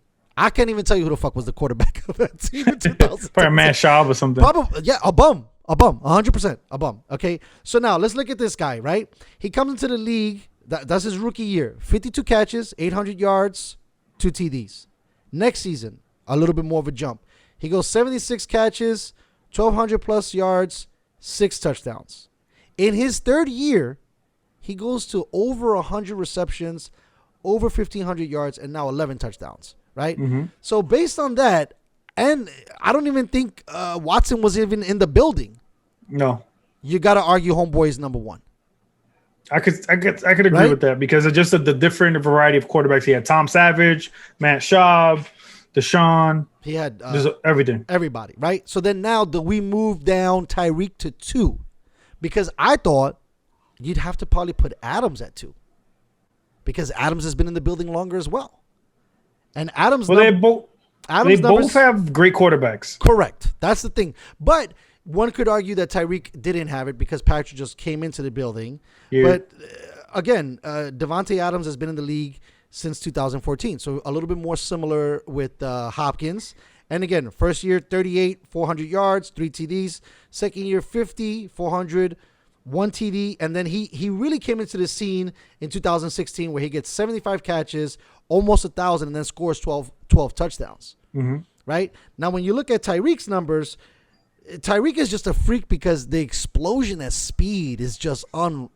And he could run the route tree. That's the thing, too, right? So speed, I think, is an anomaly. You have to talk about guys who are the best route runners, right? And I think all of those guys were probably tied. Yep. Right? And you could throw Amari Cooper in there. He's a great route runner. He's not what those guys are, but he's a great route runner. I think Amari Cooper gets a raw deal, man. He's a monster. I don't understand what the fucking problem is. I didn't understand the problem in Oakland, and I still don't understand the problem in Dallas. When he got traded that first season, he exploded onto the scene, and everybody was like, oh, is he that good? Oh, my God. I'm like, yeah, no, homeboy's a beast. But now with the emergence of CeeDee Lamb, and then now Dak is talking about, did you hear that they might potentially try to get Dak in Indianapolis? That'd be crazy. I see Dak going to San Francisco. That would be great. But I think Jerry Jones already said that he's going to pay for Dak. So, he's been saying that for the last 3 years, so we'll find out. That's true. Okay, so now you got those 3 guys. So now we got DeAndre, Devontae, Tyreek, Cheetah. And then in my shit, right? I went bananas. So you have to include Mike Thomas. The problem with Mike Thomas is, to me, he's more in that DeAndre Hopkins mold, where anything you throw to him, he will catch. Yep. Right? And he's a great route runner. He's not fast, but he's a great route runner. Bro, 2017, 100 plus catches. 2018, 100 plus catches. 2019, 100 plus catches. Yep. Like, homeboys, I think at 4, you could argue 1, 2, and 3, but at 4, he's got to lock it down. Yep. Then I bought somebody random in the building. Okay. I went with Calvin Ridley. I think Calvin Ridley is the best emerging wide receiver right now. Underrated, you think? 100%. If you watch this guy, when you talk about running the route tree, I've never seen, besides like Tyreek Hill and some of these other guys, someone who's always wide open. Always. Whoa, who's his running mate? Got it. But we've seen a decline at Julio. But that's because, again, I think that's just Matt Ryan. I think if Julio Jones was with Aaron Rodgers, his numbers would be crazy. Do you really think Julio Jones is not getting 10 plus touchdowns? No, there's no way that's not happening. He will. That's the one thing that I don't understand, and we agree on this, right? Like when I watch Rodgers, so my shout out to Uncle Salty. Uncle Salty is salty because he said that the Kansas City Chiefs are not number 1 in the power rankings from some of these writers, and the Green Bay Packers are.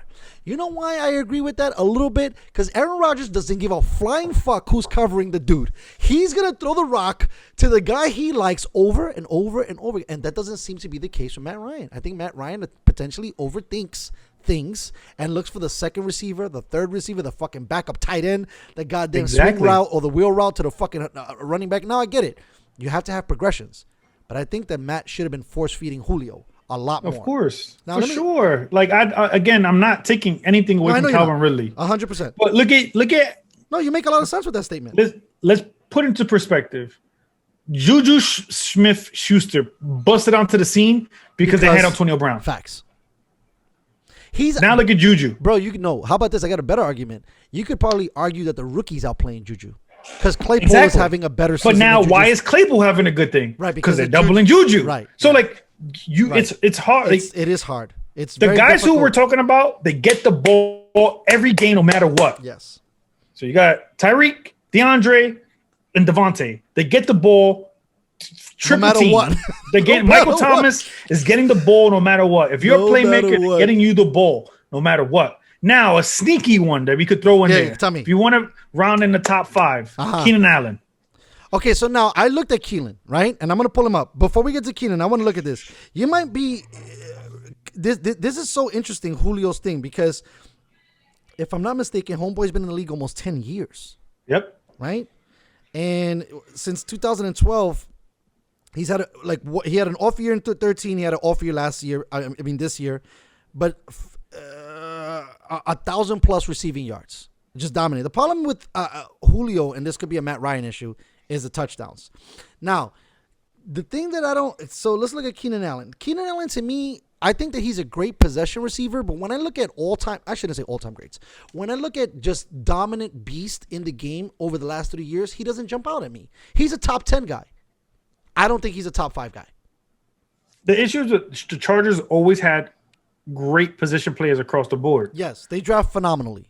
So you have Hunter Henry, you had Antonio Gates, and Mike Williams, you have Austin Eckler. Right. They have weapons. So he goes unnoticed, but Keenan Allen isn't a barn burner either. He's a great route runner, catches almost everything as well, but he plays in LA. Nobody gives a shit about football teams in LA. You know, nobody really cared about them in San Diego. It's fucking sunny on a Sunday. They're gonna go to the beach, kind of thing. I think he's sneaky good, but he doesn't get the recognition for it. I also think that he's been plagued by injuries also. Yeah, and I think he had a couple of weird ones. He had he tore his ACL, which is normal, right? But then he ruptured his spleen, right? On his kidney, which is weird, lacerated kidney, like right. Who gets lacerated kidneys? Like it's a weird injury to get. It was a little freaky. I agree with that. But he's been there. He's been consistent. Now you got Mike Evans too. Oh no, I was looking at Mike Evans too. So you put what you would say. I would take Evans over Keenan Allen. Don't you think? It's just so tough, man. You got right. It's difficult. Jameis Winston was giving him the ball like he 40 interceptions, but I'm throwing the ball to you no matter what, kind of thing. So he has awesome. The anti-Matt Ryan thing going on. Yeah, 100%. You know, like it's just tough when it comes to that because you're gonna have quarterbacks who give now because like you got look at like when Megatron was in the league or when like even Kenny Galladay is sneaky good. I was looking at him too. I was looking at Galladay, but Galladay's only been in the building an hour. No, for sure, but what I'm trying to say is Matthew Stafford is giving you the ball if you're a playmaker all day. He'll give it to you until you break, basically. Exactly. Yes. So like you got some of these wide receivers in bad situations, or you got some of these wide receivers in great situations. Mm-hmm. Like I think Marquise Brown would cook if he was with Patrick Mahomes or Andrew and Aaron Rodgers. Yes. You know, or even Phillip Rivers, who airs it out. Anybody who basically could just throw the rock and not give a fuck and just outrun these guys and catch it. That's it. Exactly. Right? So you got all the top guys. Exactly. Tom Brady, Aaron Rodgers, Drew Brees, Ben Roethlisberger, Phillip Rivers. I mean, even Deshaun Watson. Yeah, I was going to say Deshaun Watson, Patrick Mahomes, even Wilson, my man in Seattle, Wilson. Like, those dudes are going to stretch the field by giving their fastest player an opportunity to make a play on the ball. Exactly. So I guess it comes hard to rating these guys because it's all situationally. That's why I think that DeAndre Hopkins is hands down number one. Yeah, I could agree with that. Because I think homeboy that's, just gives him that. you can't debate that. You know what I mean? Like he was dazzling with your boy Savage behind Senna. You know what I mean? Exactly. Like, so I think Osweiler. Remember, right, Brock Osweiler. Come on, that guy's got a water gun for a fucking arm.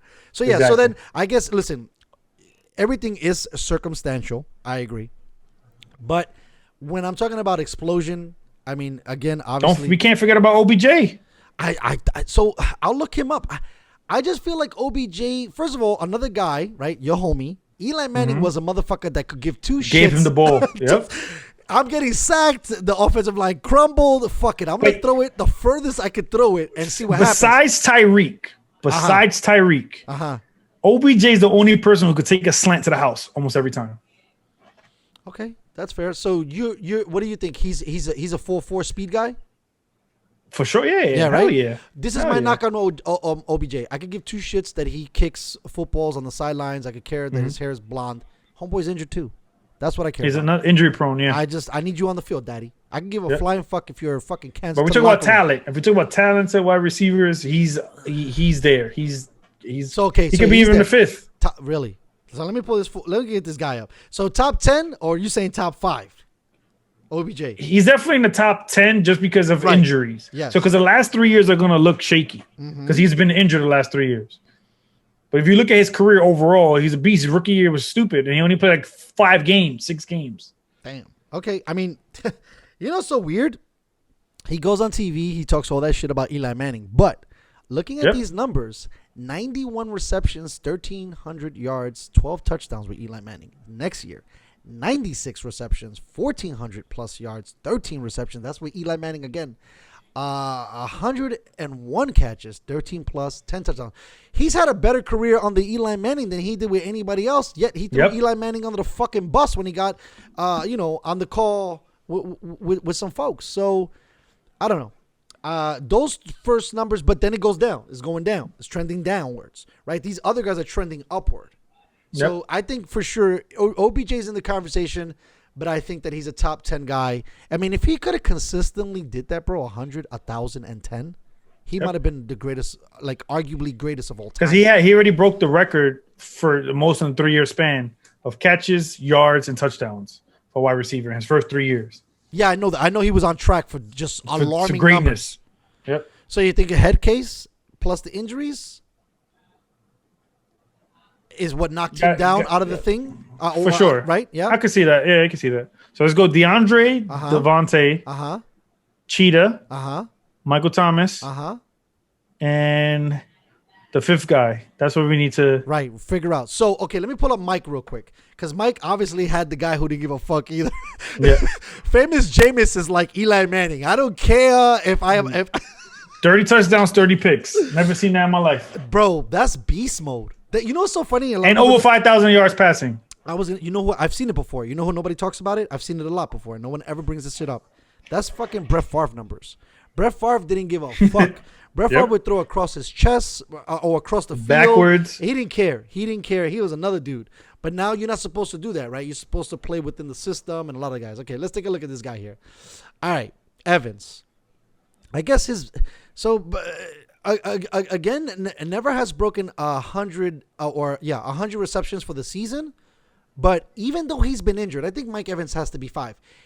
Since 2014, when he came into the league, he's been a 1,000+ yard receiver every year, and has been injured like a motherfucker every year. Yep. So I got to take Mike over not only OBJ but over Keenan Allen. And Keenan Allen. Okay. Right. So that's our 5. Right. Because Ridley hasn't been in the building long enough, and you hate Matt Ryan.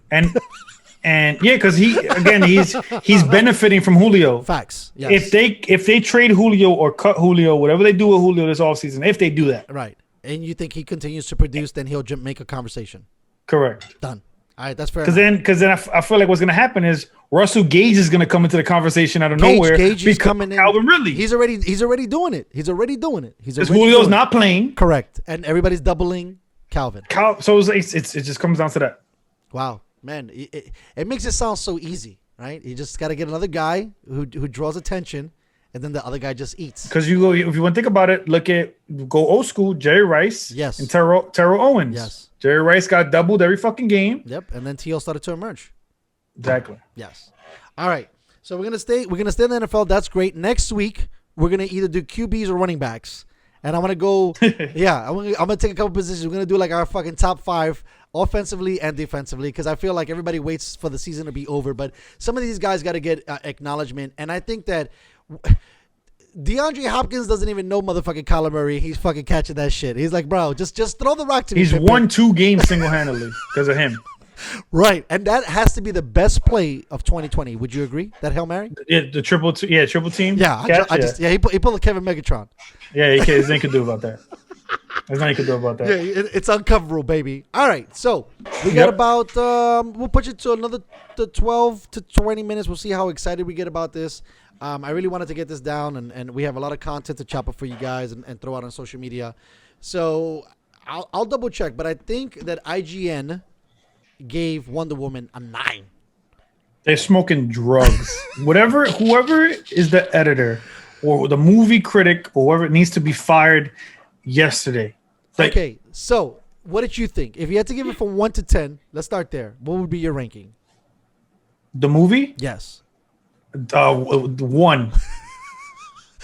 Damn, you're brutal. A 1. Okay, so I'm gonna go a little higher, and I'm gonna say I would have given it a 7. You need to be shot. Okay, now. now watch. Look, we're gonna break it down really quickly. Gavin Newsom, I'm telling on you. I am telling. You're not allowed to have a TV no more, my guy. So this is my question: Why did you think it was absolutely terrible? Okay, I was talking to Felix about this yesterday. Okay. I get they were trying to do an 80s kind of theme and a little bit of the cheesy overacting kind of thing. But you're a big time $1 billion studio. Why is Stranger Things doing the 80s better than you when you have 3 times the budget? So you could have made it dope still if you would have had a better team in place. Wonder Woman's 1 was so good that part 2 was so bad that I feel like the acting was bad. I feel like all right, spoiler alert if you haven't seen Wonder Woman. First of all, this is not a spoiler-free review. Yeah, this is a total spoiler review. Super spoiler. 1, if you haven't seen it, don't see it. I'm saving you time. That's 1. 2, Shorty, who was the geologist, rock, whatever. Man, I don't know why. Mrs. Wig. Whatever her Mrs. name Wig. is. Mrs. I don't Wig. want to. Yeah, Mrs. Wig. Whatever. Kristen Wiig. I feel from like SNL. I feel like it was like what? Like why? Like it. They kind of like. You thought it was a bad casting for Cheetah?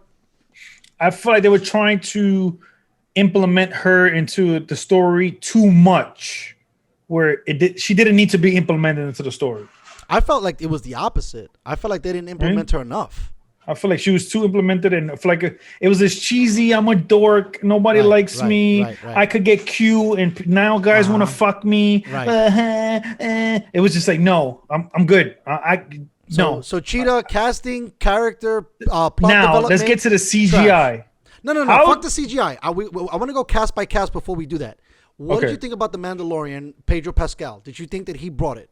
Because he was supposed to be the all-powering guru and basically the fucking the straw stirring the drink. I think they try to play on his name more than the character itself. Because I felt like he didn't do. It was a weird performance.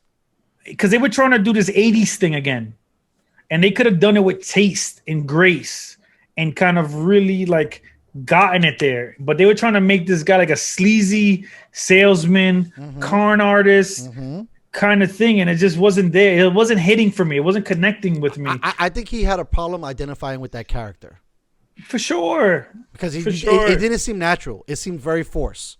The whole sleazy thing. Another thing really quickly, I thought it was strange. Not that I'm against having multicultural actors, but what was the deal with him having an Asian kid? Like there was never an Asian mom, right? Like we never met Homeboy's mom. And then all of a sudden he has an Asian kid, and I'm like, okay, there was no, like, they should have been a little bit more, like, backdrop on that. Like, did he meet an Asian chick, and then that fell apart? Like, I felt that they were so rushing the dad shit that it came from nowhere.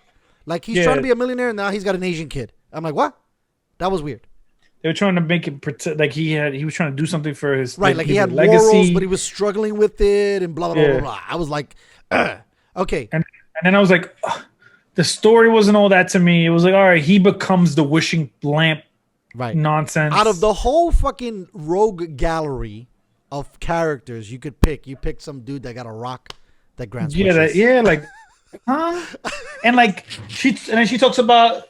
Oh, she explains what the ring thing is, but then doesn't know what the fuck where it went. She every language, speak every language, but then they couldn't break down what the language was in the ring. Like, it was this weird just thing. Like, then she was sad that the homeboy was dead.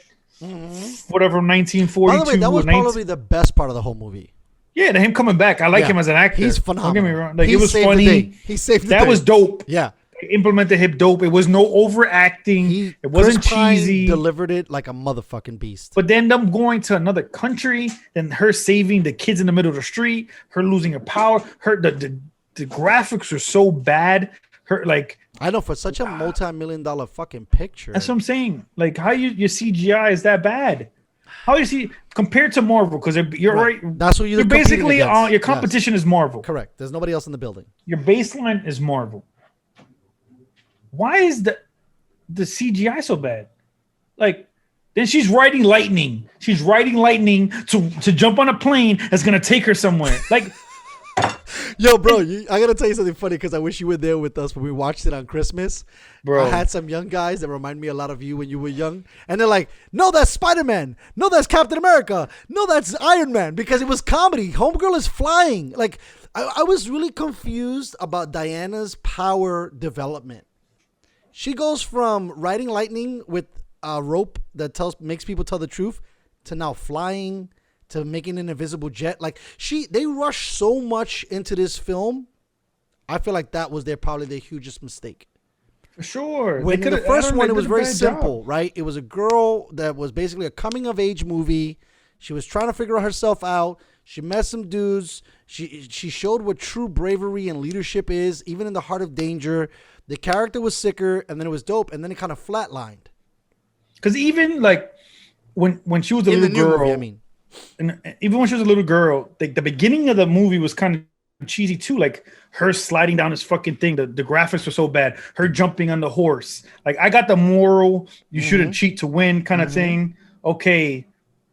But if they also be these badass warrior Amazon fucking things, how is this little girl like sunning them kind of thing? Like I get that she's special, she's like half god kind of thing, but it's like. So let me ask you. So this was a couple of things. So I really dove deep into this because I knew we were gonna have like fun with this one. So out of the first two openings, right? Because they were battling, which one would you have picked? Would you have picked the opening in Themyscira? I think I said that wrong, but wherever she's from, Amazonian, or the mall sequence? Because Warner Brothers tried to cut one of those parts. Which part you thought was better? That mall opening sequence? The mall one, just because it wasn't as cheesy with the graphics, the CGI. You thought her fucking flying all over the goddamn mall wasn't fucking bullshit too? I was like, what? I didn't say it wasn't bullshit. What's going on? So it was less bullshit. Less bullshit. Correct. Okay. It was kind of believable because the CGI wasn't bad. Okay. When it came to that, but then like, if I found it stupid too, where it's like, she doesn't really have a secret identity, right? So like, she's being secret, have a secret identity. Oh, don't say nothing. But she's like still out running around doing shit, kind of thing. Like it was just weird, like the way they set it all up. I'm gonna go even one step further. You ready for this one? This is why I think Wonder Woman was okay. I think she's a horrible actress. True. I think she's not good. I think they gave her more lines, and I think that she was amazing. And this is gonna sound terrible and feminist and masculine and all that other shit, but just as an actor, when she was in Fast and the Furious, forget about her getting naked. She probably had 3 lines. She sounded powerful. She's tall. She's Middle Eastern. She's sexy. Same thing in the first one. Wonder Woman maybe had 15 lines total. Okay, now for her to actually act, I thought she dropped the ball. I thought she totally dropped the ball. I said the acting was bad across the board. I think she was the leader of that shit. Because my man Pedro Pascal was digging deep. Yeah. He was though kind he of like overacting. Yeah, he overacted, but he was the only motherfucker that showed up. So in first place, Chris Pine, my man, Captain Kirk, delivered like a motherfucker. In second place is Pedro Pascal. I think everybody else, I would actually put Kristen Wiig's performance over then she turned into a leopard, right, cat cheetah thing. Yeah. And then she go and put the armor on. It's like, what? So she lightning fucking there was plane. a lot of character development that they should have. They could have made like 17 movies out of all the shit we just talked about. Like she jumped on the lightning, plane. Then all of a sudden now she's in a golden suit there. Like what? Right. Like the golden suit was back in the crib, like back in her office or her house. The golden whatever shit she had. Yeah. Like how did she go from downtown chaos everywhere to lightning plane in golden suit? I don't understand so okay, she's flying. She wishes homing back. She turns a jet invisible. She's riding lightning, and she wears a golden fucking bird suit. That's way too much. I think that was way too much. That's supposed to be this dope ass armor that gets right, and she just fucks up. That shit up.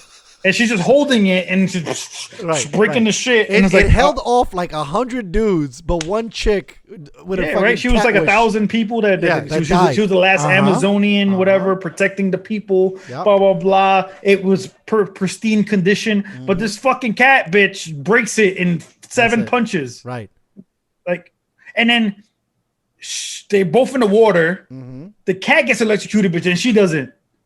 Right. Like I didn't understand that either. I thought she was dead. That was weird. She gets electrocuted. Usually, a person gets electrocuted in water. It's over for you in most movies, right?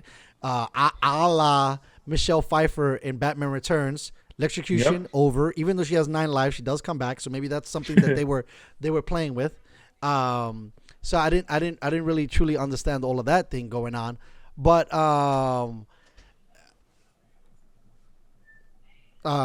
it was just I just thought it was just so much.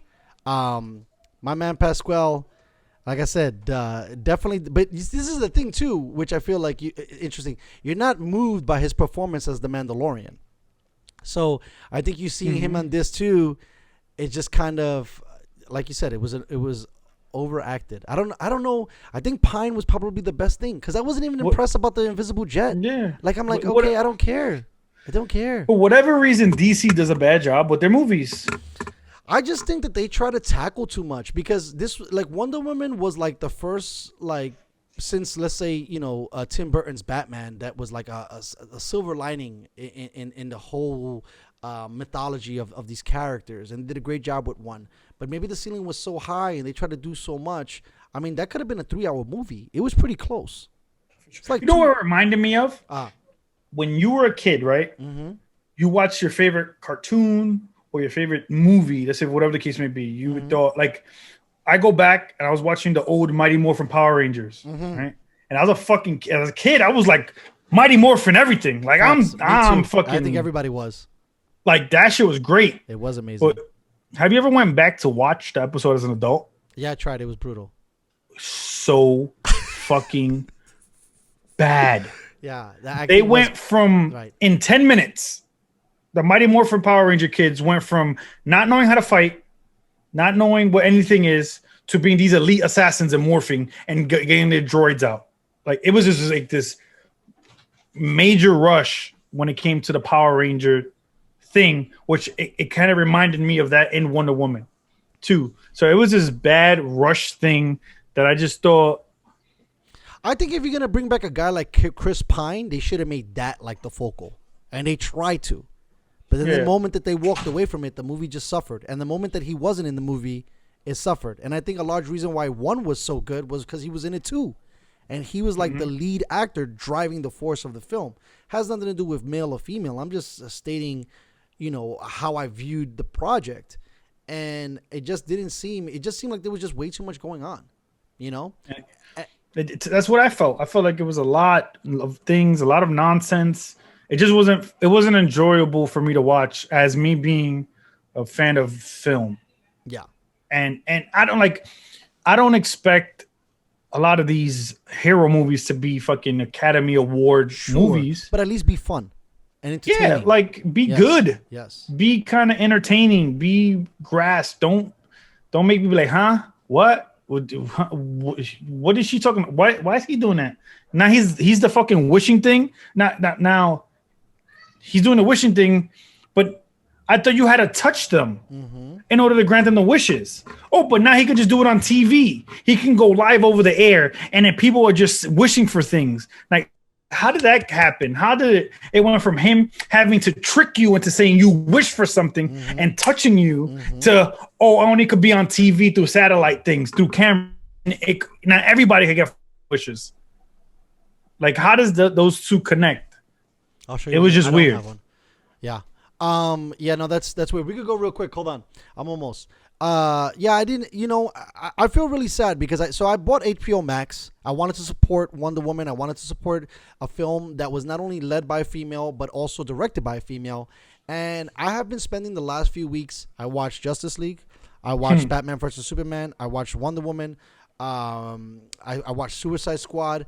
Like, all failures. All DC films. Like, I'm really interested. And that's Wonder Woman, the first one. That was breakthrough. And you could argue that Aquaman changed the landscape a little bit. And Aquaman was good too. It was good. It was fucking entertaining, right? I just finished rewatching. It's called The Ultimate Edition, Batman vs. Superman. I thought that was much better. But you know how long that film was? The Ultimate 4 Edition? hours? I bet. 3 hours. That was a long fucking time. Okay? You should not take 3 hours to tell me that the movie's awesome. The movie should be dope. You know who makes dope movies? Deadpool. 90 minutes. Fire. Great soundtrack. Everybody gets kicked in the ass. We have a little love scene. The end. Right? When you look at it now, like, now we're waiting for the new Justice League. I think if they fuck that up, DC should just pack it up. For sure. Because then you, like, with the Justice League, you didn't develop any of the characters the way the Avengers did. Right, exactly. I think that they were having a hard time with that. And me and my wife, we watched a little bit of it, and this is what we talked about. It's hard to find a Robert Downey Jr. And without Robert Downey Jr., Marvel would not be where they're at. And no offense, Ben Affleck, Robert Downey Jr. So if Robert Downey Jr. is if Ben Affleck is the Robert Downey Jr. of this universe, they're doomed. Yep. Because I could agree with that. How you gonna get this guy to tie in all of these storylines when most people don't even really dig? See, if DC was smart, right? What I would have went to Christopher Nolan and said, "Yes, he's a blank check." Right. Well, they did that. They did it. The first 3 and Superman, Man of Steel, phenomenal. The moment that Nolan bounced, trash. Exactly. I would have went to him or his team or like, yo, here, send a copy. Here's a blank check. Make it happen. I need you to revamp our DC department. Mm-hmm. Hook a brother up. I think that's their biggest problem. I think the great thing about Marvel is Kevin Feige. Yep. He's been in charge for like 20 years. He got it. We got the system down. You can't keep fucking getting new producers and new directors and new actors and new. It's like the same thing about a football team, right? Yep. The Steelers, 3 coaches. That's it. 5 championships. Browns, 95, 0. Just to put it. Same thing as DC. DC's had how many versions in this? But for whatever reason, they can tell fantastic stories on TV.